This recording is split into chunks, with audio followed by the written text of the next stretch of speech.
Good evening, ladies and gentlemen, and welcome to this second Lenten lecture of the Jesuit Institute and the Southern African province of the Society of Jesus. We welcome you to this presentation that we will be having from Sean van Staden on the youth. So Sean is a South African Jesuit working at the Jesuit Institute. He was born and raised in Johannesburg, where he studied Aeronautical School of Engineering. He has been a member of the Society of Jesus for 7 years now, perfect number. And for the last 2 years, he's been working at the Jesuit Institute in the areas of media and spirituality. He's a volunteer teacher once a week, Fridays, at Holy Family College in Parktown. He has been involved in youth ministry of various kinds since 2008. And he finds tremendous joy and meaning in his ministry with the youth, or work with the youth. So we thank Sean for agreeing to give us this presentation today, and we are grateful for your generosity, Sean, and over to you, and all the best. Just before, Sean, before you start, maybe I would like to say that if you have any questions along the way, please start putting them on the chat box so that at the end of the presentation, Sean can respond to them. Thank you. Great, thank you. Thank you so much, Rumpe, for the introduction. Thank you to everyone for being here with us this evening. Let me share my screen. So this evening, I want to talk to us a bit about how youth ministry is a hope-filled accompaniment. I want to start my presentation by telling a story of something that happened recently.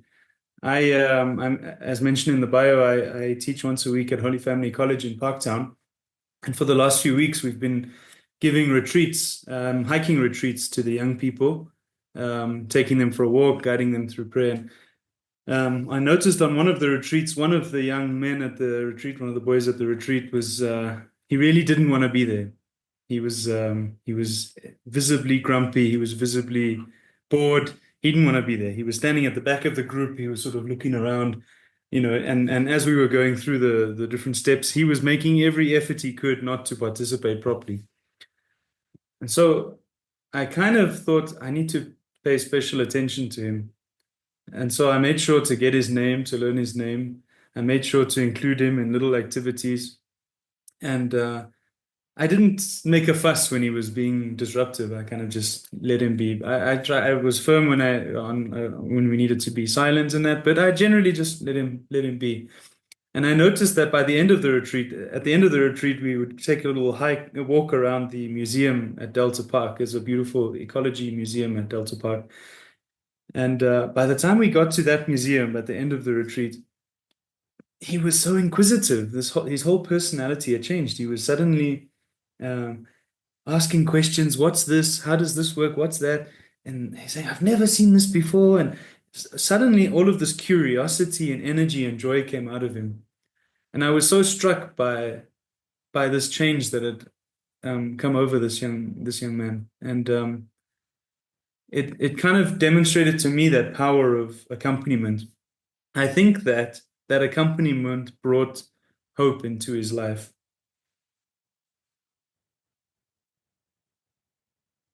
We may ask the question, why is it me giving this talk today?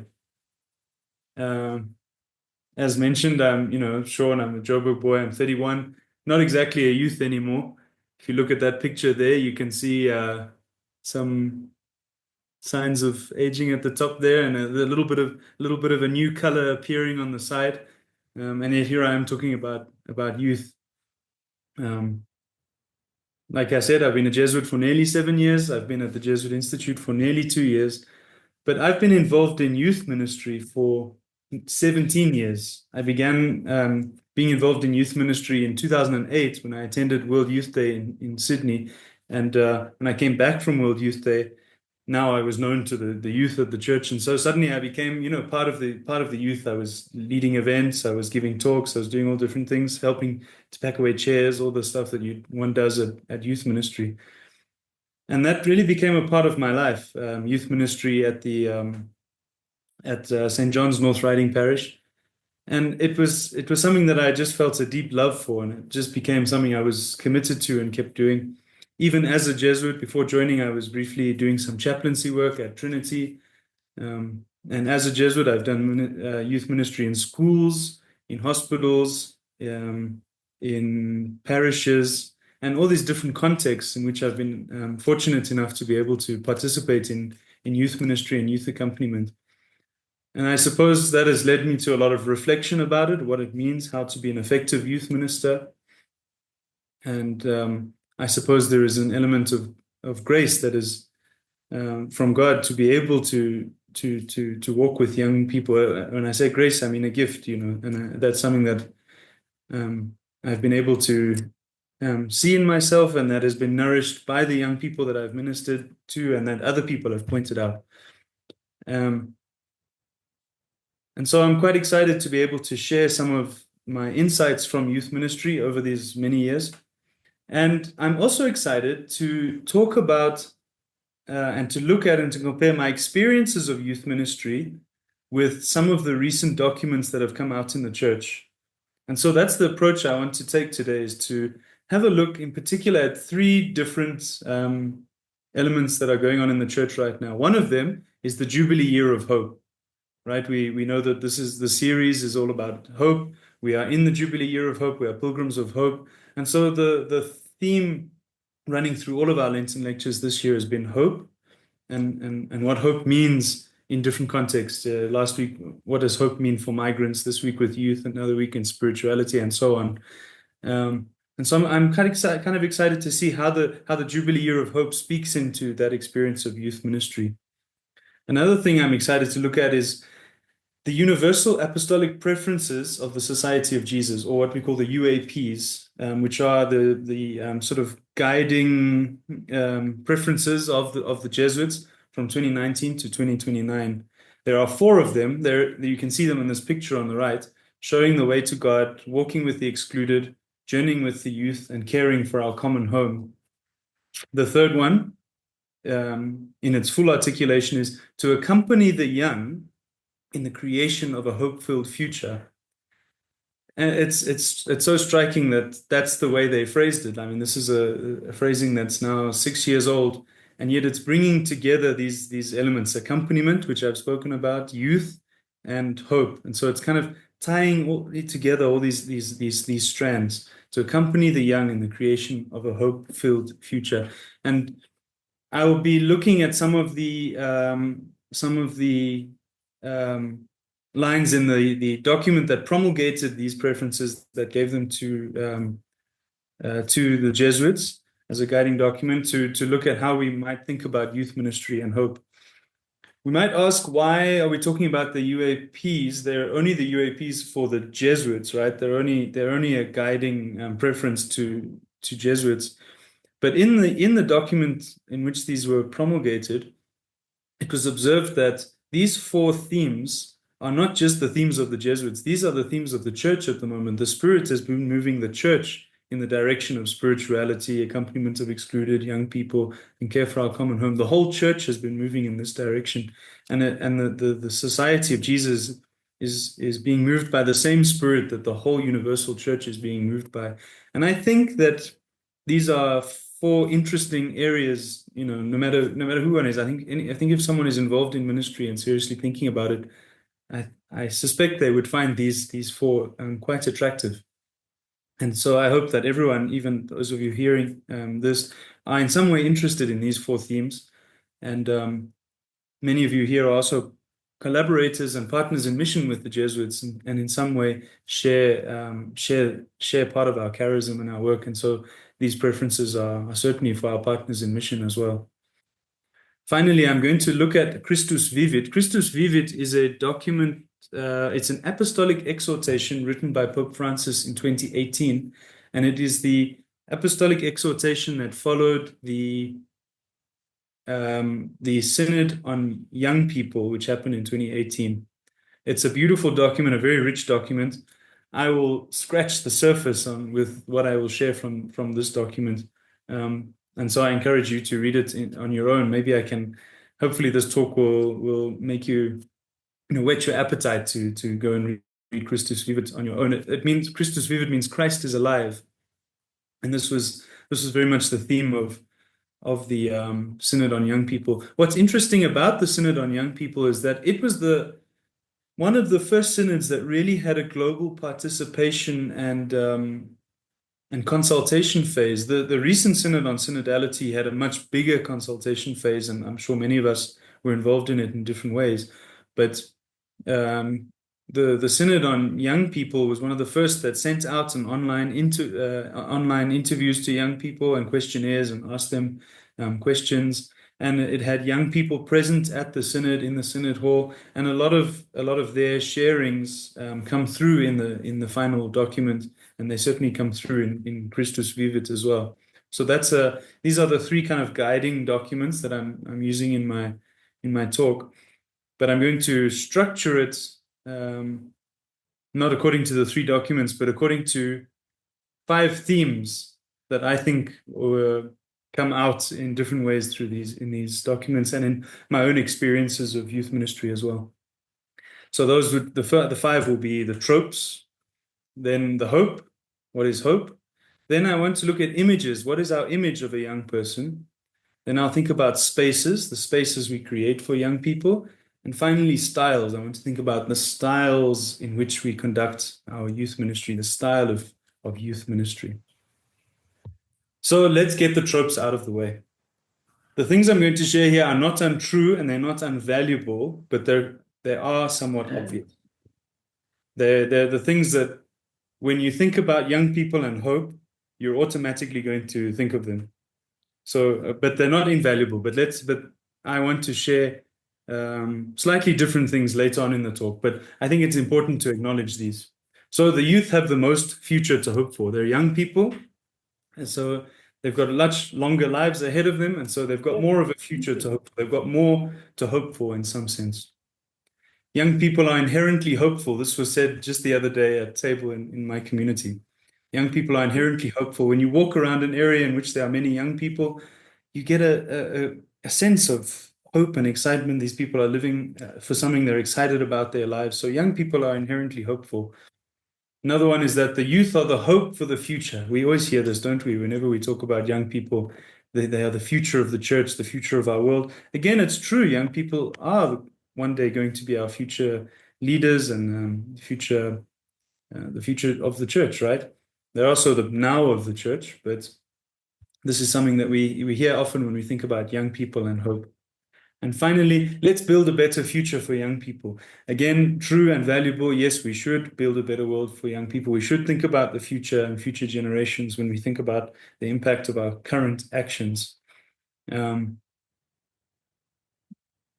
true, but all of these things, I think, in a way, are kind of, in a way, obvious. And they're also talking about perhaps a slightly different kind of hope that I want to talk about.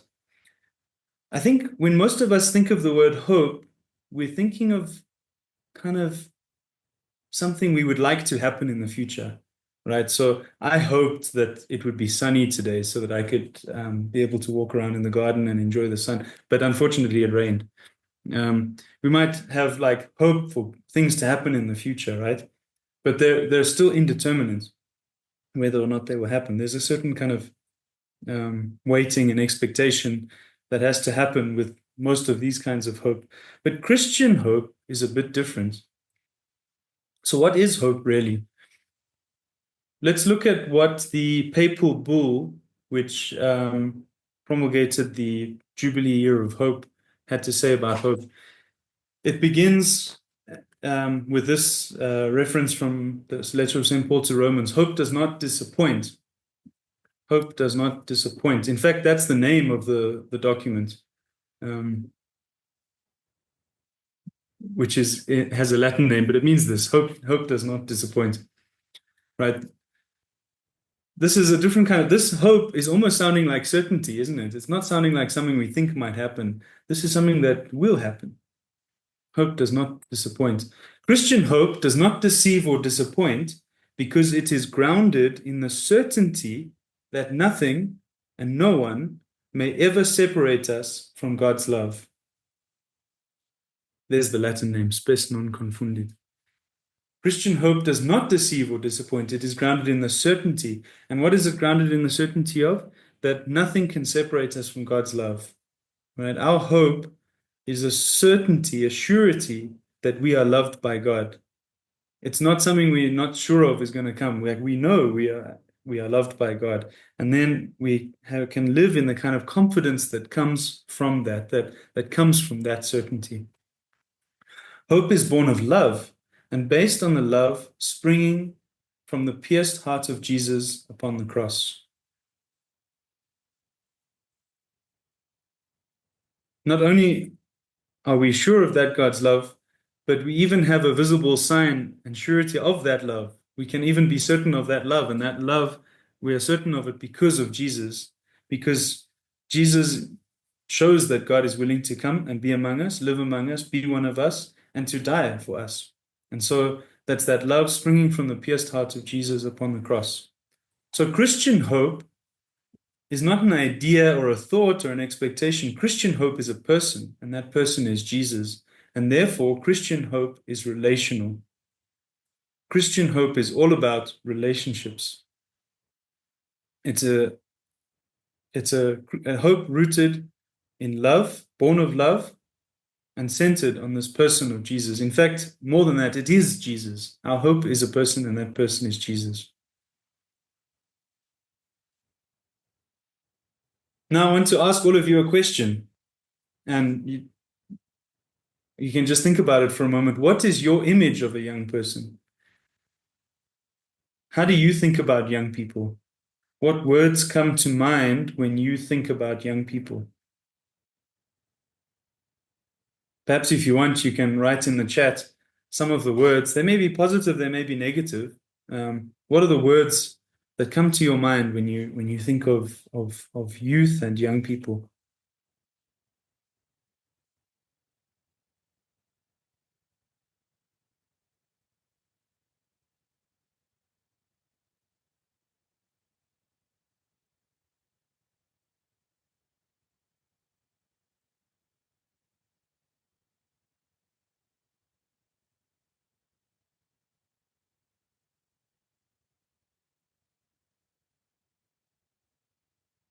The words coming through are energetic and fresh, freedom, but also vulnerability, potential, energy, energetic, vibrant, ambitious, and also apprehensive, youthful energy.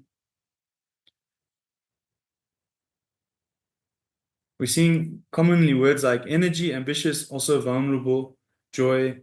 There's definitely two different kind of threads coming up in this, isn't there? There's kind of this high energy, but there's also the vulnerability coming through. Our image of young people is really important to think about because the way we think about young people is going to determine how we minister to them. So this is a really important kind of first step in our journey of thinking about youth ministry. How do I think about what do I think a young person is? What do I think they're like? Is going to determine how I treat them. Let's look at what Pope Francis has to think about young people. In Christus Vivit, he writes, the young want to be protagonists of change. And then he speaks directly to them. Please do not leave it to others to be protagonists of change. You are the ones that hold the future. Through you, the future enters into the world. I ask you to be protagonists of this transformation. You are the ones who hold the key to the future. The key word for me there is protagonists. Young people are not passively existing in this world, right? They are protagonists. They have their own story. and they're creating that story, and they're creating change. They're creating things in the world, and they're doing things in the world. They're the protagonists of the change we want to see in the world. Right? So young people are protagonists and have agency. The UAP's document, the letter of the Jesuits that promulgated the UAP, says it is the young who, from their perspective, can help us to understand better the epochal change that we are living and its hope-filled newness. Isn't this interesting? Most of us are often thinking, how can we help the young people? Here it's saying it is the young who can help us to understand what is going on in the world today. I think this one's almost self-explanatory if we think about, like a phone, for example. How often do we need a young person to help us, figure out what's going on? I've had to do a lot of very intentional learning of Gen Z slang.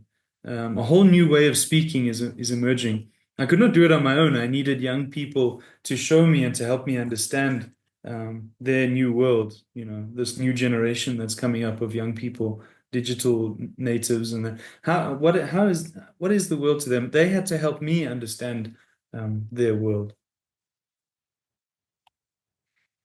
I want to state clearly that young people themselves are agents of youth ministry.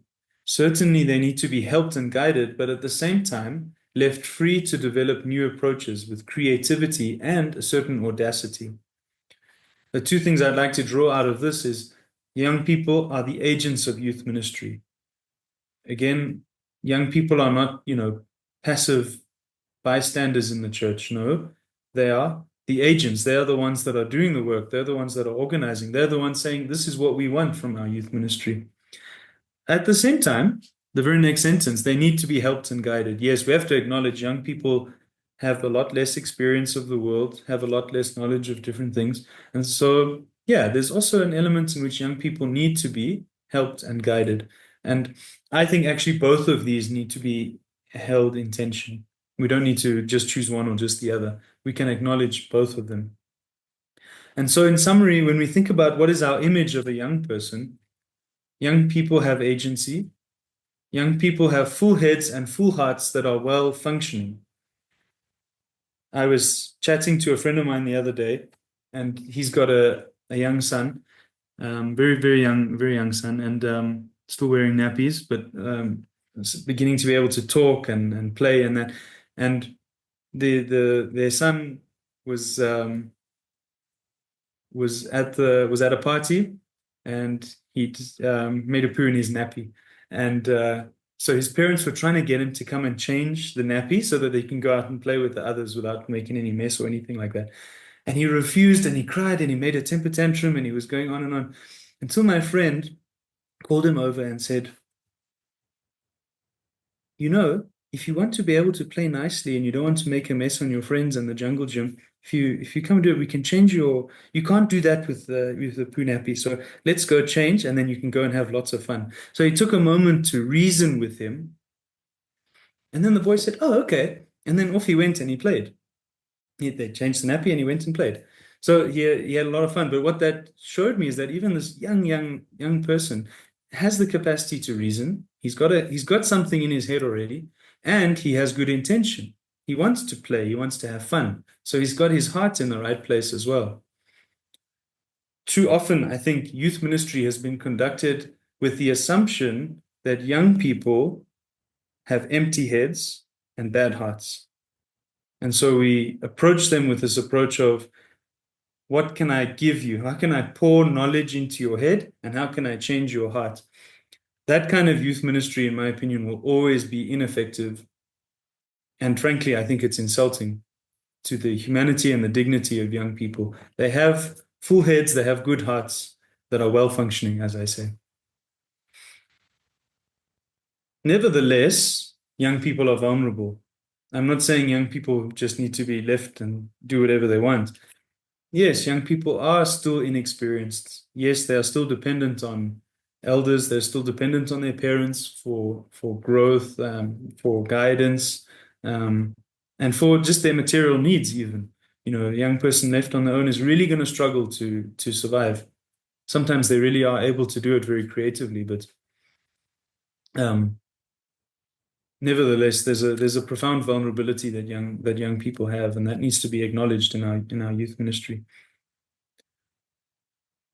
This reminds me of another story. I was giving a talk at the Archdiocesan Leadership Conference the other day, not the other day, about a year and a half ago, and I was giving a talk on young people and synodality. And at this conference, you give your talk more than once to a different audience, and the audience rotates through the talks. And so the one group I had was full of young people, and then coincidentally, the next group I had was full of much older people. And it was so fascinating to see the different kind of ways of thinking about things. So I would ask the young people, what's your experience of the church? And they would say, oh, yeah, we love youth ministry. We love being involved in the church. But the old people, they don't want to let us do things. They tell us what to do. They don't want to let us dress how we want. They tell us how to do our hair. They're really frustrated, but they were energetic. They were energized, but frustrated. The older people were saying, no, young people, they really need our guidance. We need to show them the way. They don't know what to do. We need to tell them how to do their hair and how to dress and whatnot, because they don't know. And they insisted, no, the young people don't know. They need guidance. And so I was kind of struck by this contrast, that on the one side, people were saying, no, we know what we want to do. Let us do it. And on the other side, saying, no, they need a bit of help. I think it's okay to acknowledge that both of them are true. Young people do have intellect, they do have good hearts, they do have a capacity to reason, and they're also vulnerable and also need guidance. And so this needs to be considered in all of our youth ministry. Let's think about the spaces we create for youth ministry.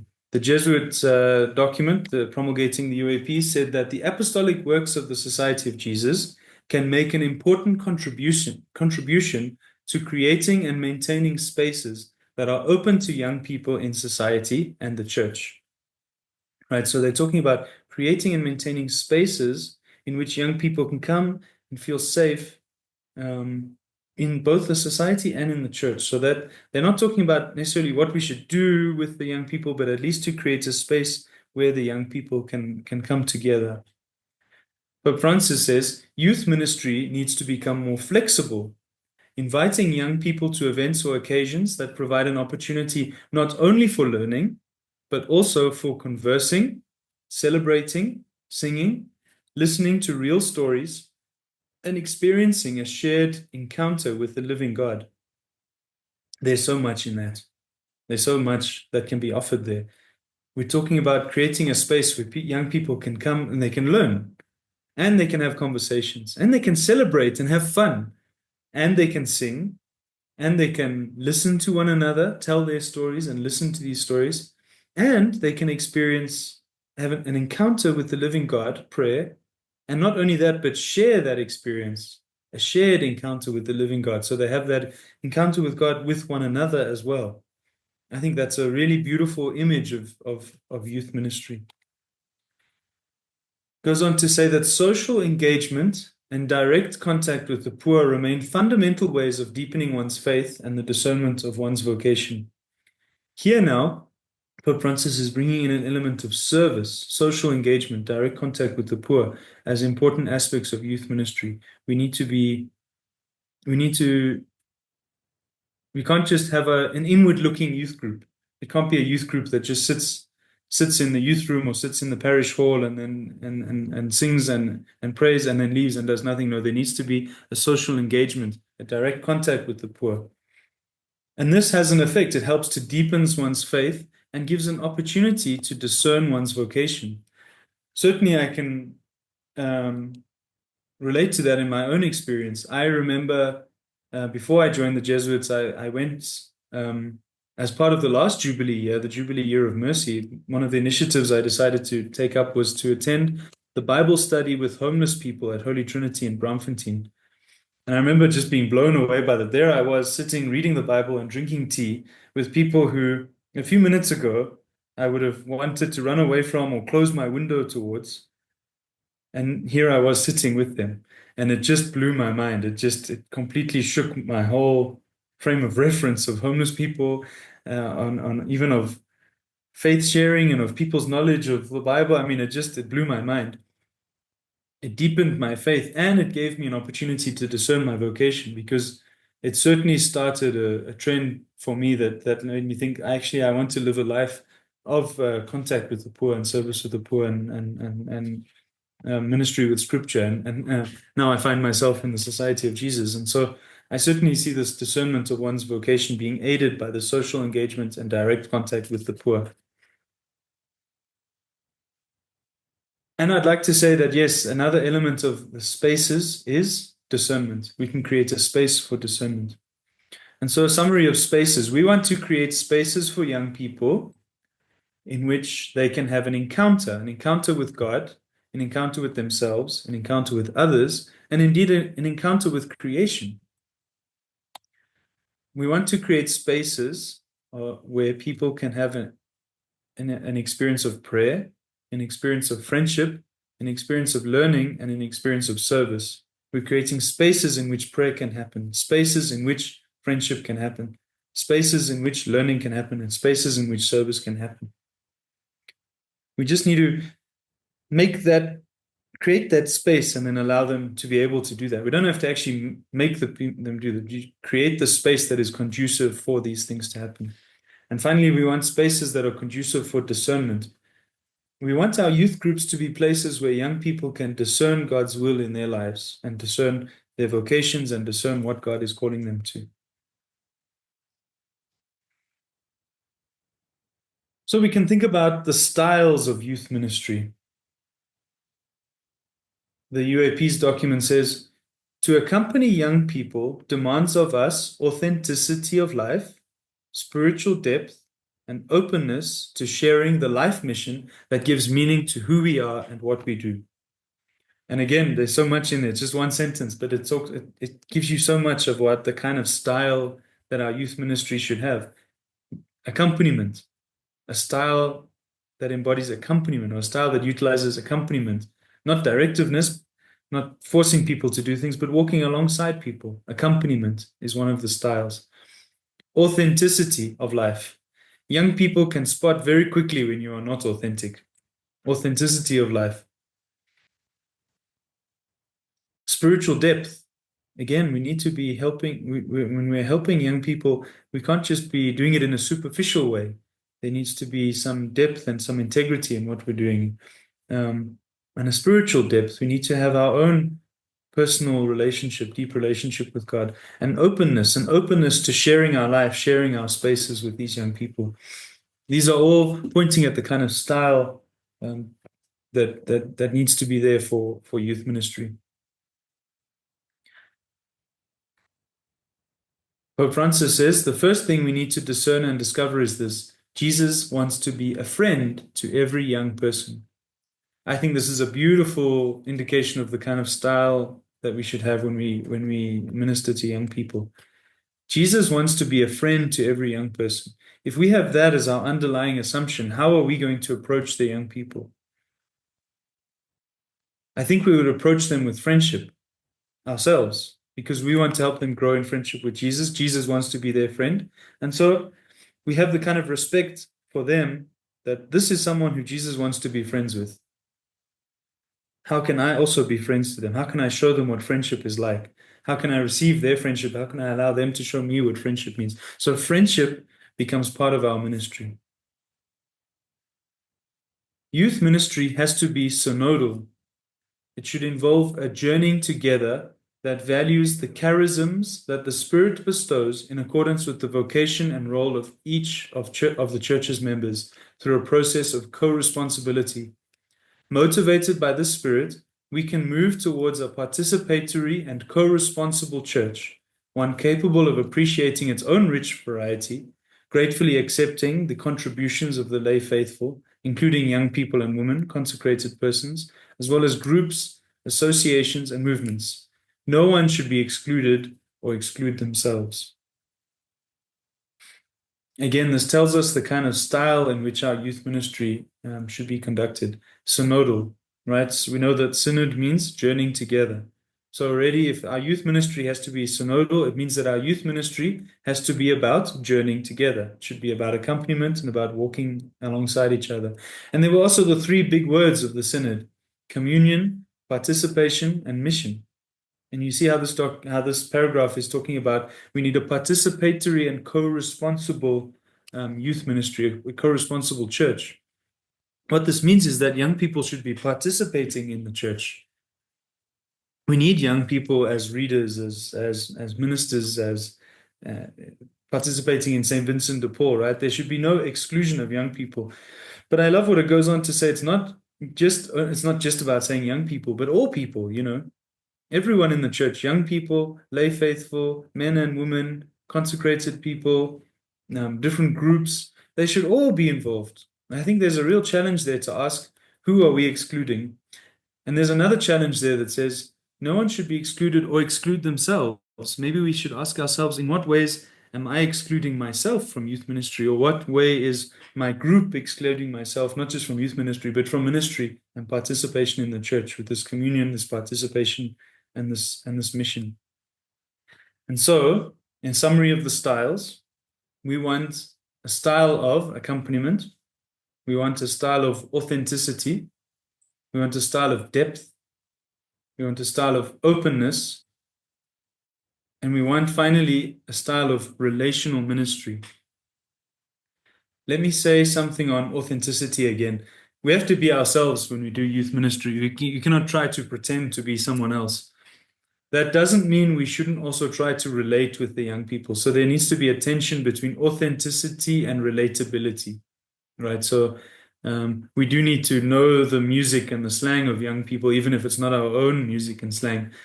But that doesn't mean we have to pretend that it's our music and our slang. No, you offer yourself, you give yourself, you speak as you are, from your own cultural background, your own music, your own tastes and interests. So you offer an authentic gift of yourself, but that authentic gift of self has to include an openness, a curiosity, and a love of what the young people love.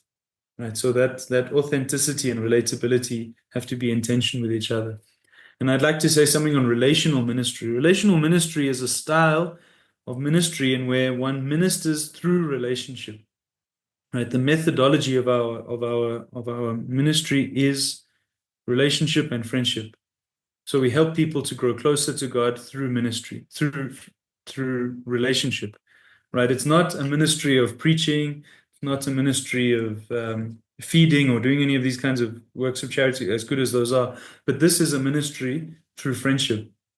And I think relational ministry is the most important way in which one can conduct youth ministry.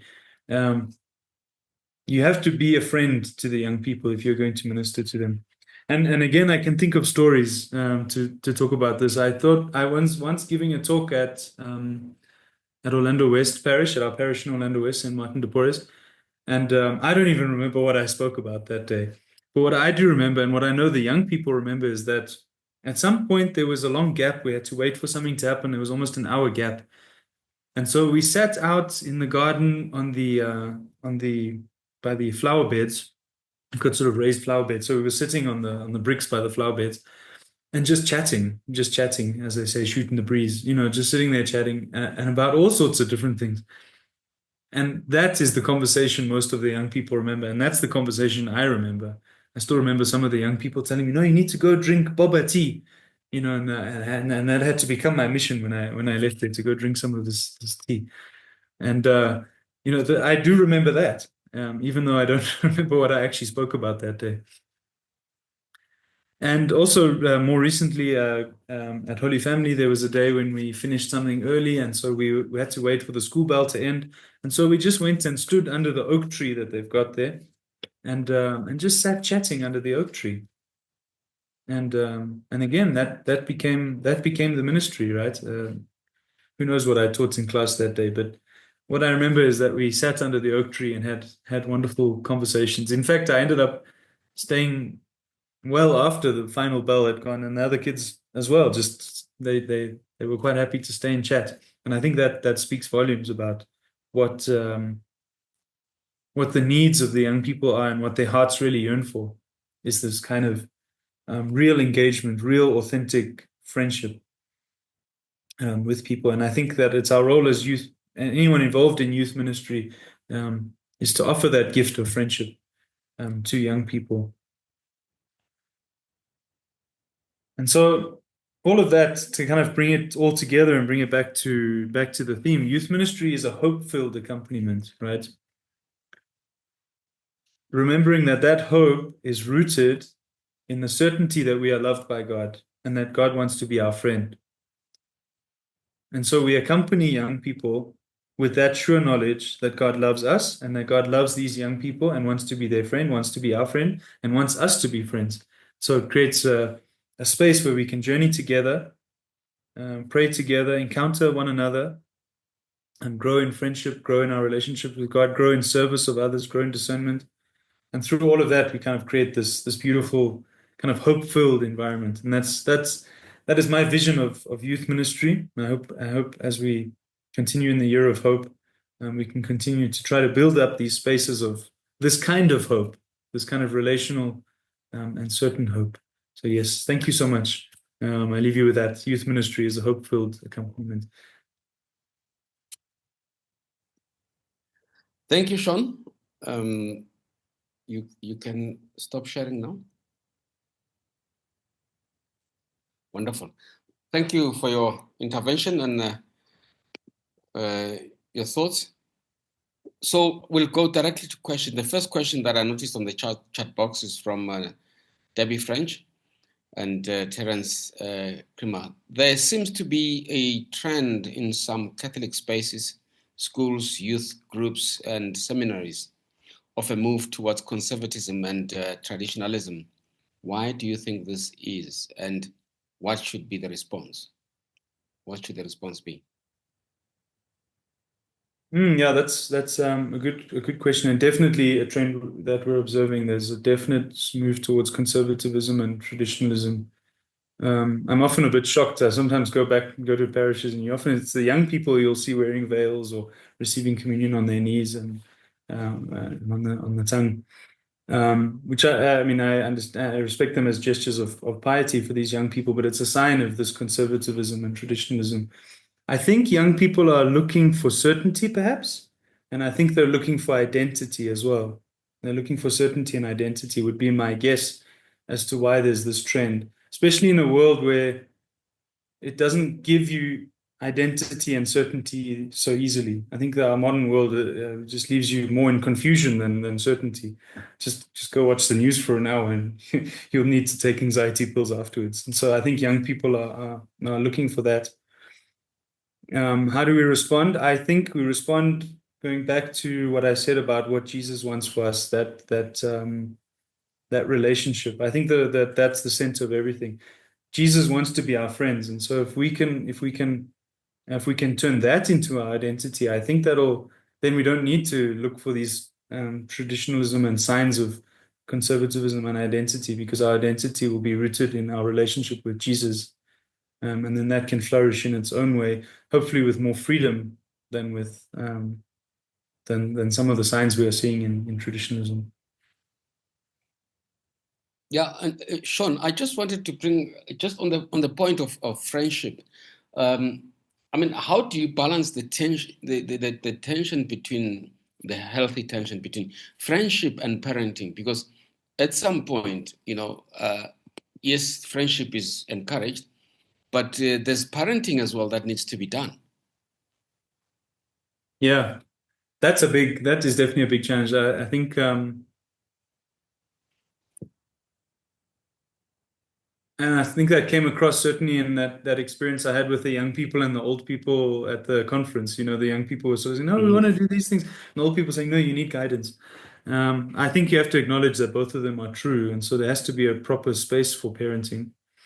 I mean, I've seen even in my friendship mode with young people, there are times when if a group is getting out of hand, I have to stop them and say, "Guys, this is not working. I don't think any of us want it to be as chaotic as this. So let's find a way to bring some order." Right. So even in that friendship mode, you have to bring some order. But that again is still different from parenting, which is its own role. I think parenting might be its own role, different from youth ministry, I suppose. It is a form of youth ministering to the young person in your own home. Maybe I should ask the mothers and the fathers in the room what they think about that, actually. I don't know if anyone wants to share a response to that. I have no idea what it means to be a parent. I'm very grateful for my own parenting that I received. But yeah, Okay. Yeah. So thank you. shall we move to the next question, which is Sure. from Terence Kramer, that do you think the majority of young Catholics are currently yearning for a church certainty and observance, or for one of encounter and inclusiveness? It's interesting. I mean, I think they want a bit of both. It's difficult to, from this position, to answer that question without being able to go out and actually ask them. Currently yearning for a church of certainty and observance, or one of encounter and inclusiveness. I think there's a lot of both. I think that if you give people a taste of encounter and inclusiveness, I think they'll want it. Sometimes that's what you have to do, right? Give people an invitation and an offering of that which you value, and hope that they find it as attractive as you do. I find it a bit challenging because I do think the trend certainly seems to be towards the certainty and observance. But certainly everyone I know, even my most conservative friends, still value encounter, still value some degree of inclusiveness. Yeah. Mm-hmm.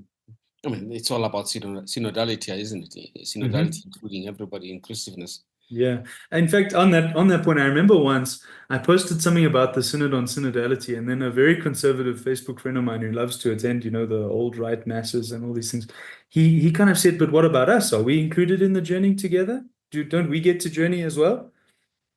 So that was challenging to me, who would usually find the people who are liking the old mass and stuff to be pushing against the things I'm valuing and synodality and stuff. But I think he's right. There's a place for everyone in the church, isn't there? Yeah, great. Thanks. So, Sharin, is the church always a safe space? A safe space, ask searching questions that test boundaries. Mm. Yeah, that's another good and challenging question. I think there's a bit of a yes and a bit of no there. I don't know if anyone would be able to stop a priest in the middle of his homily and say, "Sorry, Father, what did you mean by that?"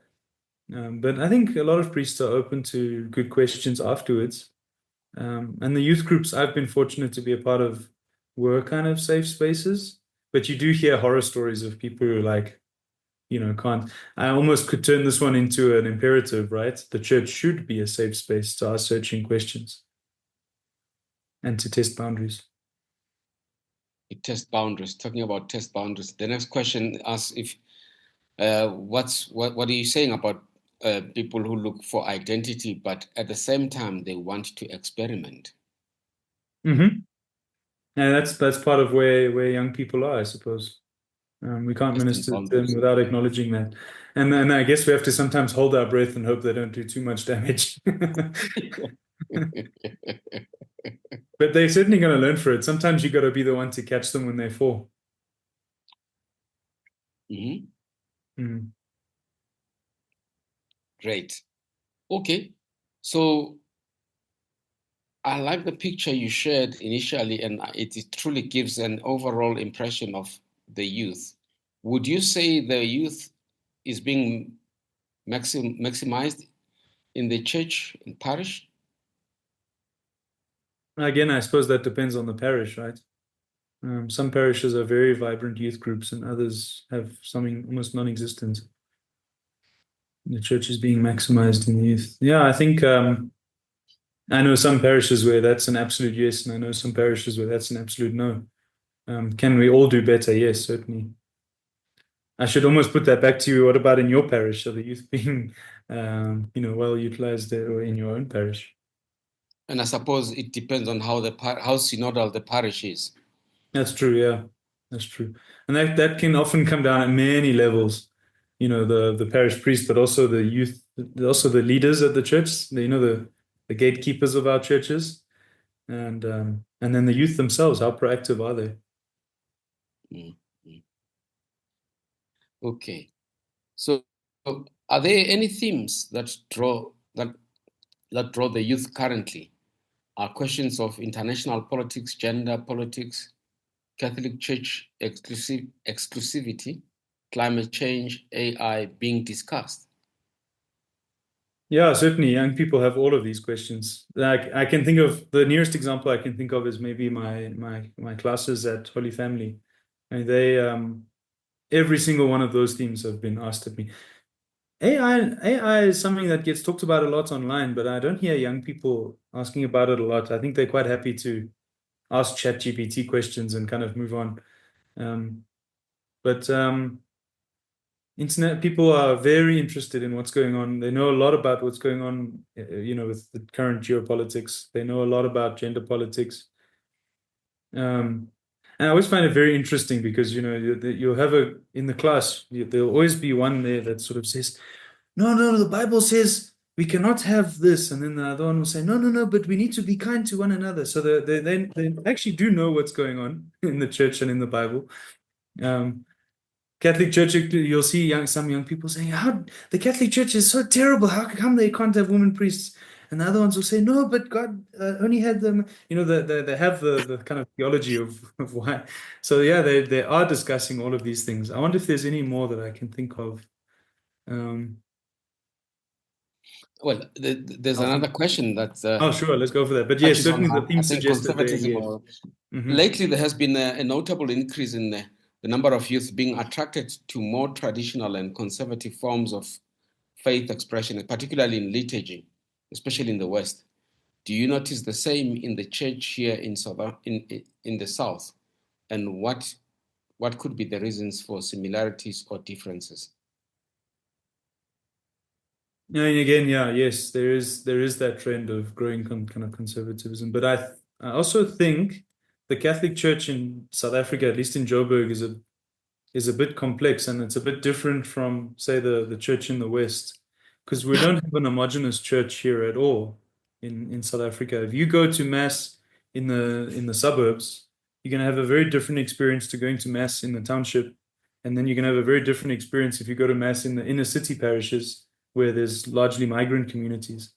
These three communities within one city, this is just Johannesburg, these three communities have very different needs, very different interests, very different ways of being. The kind of conservatism I'm seeing in the northern parishes, I don't see it in the township. I don't really spend enough time in the inner city parishes to know what's going on, like in the migrant communities. But I'm sure that there would be again a different trend there. A lot of these questions probably are an invitation into deeper study, actually. Yeah. Good. Thank you, Sean. I don't know if there are any other questions. On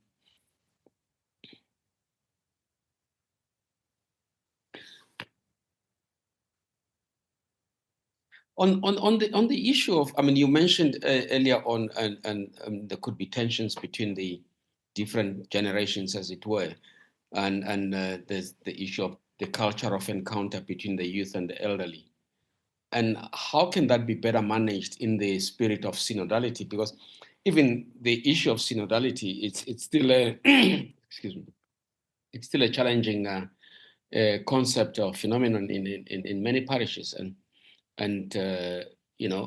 how do we allow or create a safe space not only for the youth but also for the elderly, for everybody to say, okay, we can journey together as pilgrims of hope.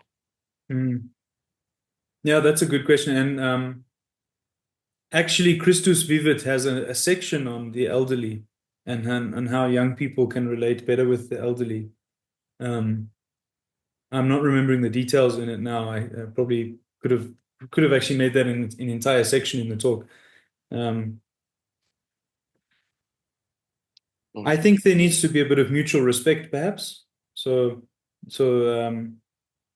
we need to recognize the energy, the gifts that young people have. Young people also need to be respectful of the wisdom that the elderly people have, and be willing to listen to them and willing to kind of hear their stories and that. So I would say a kind of mutual respect might be the beginning of synodality. Yeah, and maybe we can look up, if you just open the Christus Vivit document and do a search, Control F for elderly or old or something, I think you'll find there's great input there on relating with the elderly as well. Great. And there's another one question from Tony Ronlands there about whether having sessions about the youth and their relationships with their adults in their families, very often not parents. Actually, to be honest, I haven't had that kind of session and discussion, but I think, a discussion on what family means to young people would be a very fascinating one. It's not a theme I can think that I've spoken about with young people recently, but certainly that would be very, very interesting. And like you say, not every family is a nuclear family with, mum and dad, but who are the adults? Who are the people they're living with? I think that would be very valuable. I can say that I haven't done that recently, but now that you've mentioned it, can think of a topic for when I'm next at Holy Family. And in many townships, in the townships, you have many grandparents who bring up grandchildren, and it's without their actual parents, biological parents. So absolutely, that's another thing that maybe you could look into. Yeah. Great. I don't know if you have any parting shots, since we have no more questions. Just to say thank you very much to everyone. Thank you for your eager participation. I'm enjoying reading the comments even from earlier on, and thank you for this discussion we've had now. I noticed one comment, I know who it comes from. It says McDonald's. Yes. I think I think that's my mom. Because when I used to come home from youth group, I didn't go straight home. The youth group always used to go to McDonald's, and we'd spend a few hours at McDonald's before we went home. And I think most of my faith formation happened at McDonald's. Wonderful. Sean, there's just one question that has just come in. Maybe we could deal with that one. I find the concept of hope-filled accompaniment interesting and challenging. What does it demand of me as an adult, parent, and grandparent? What is my responsibility? I think the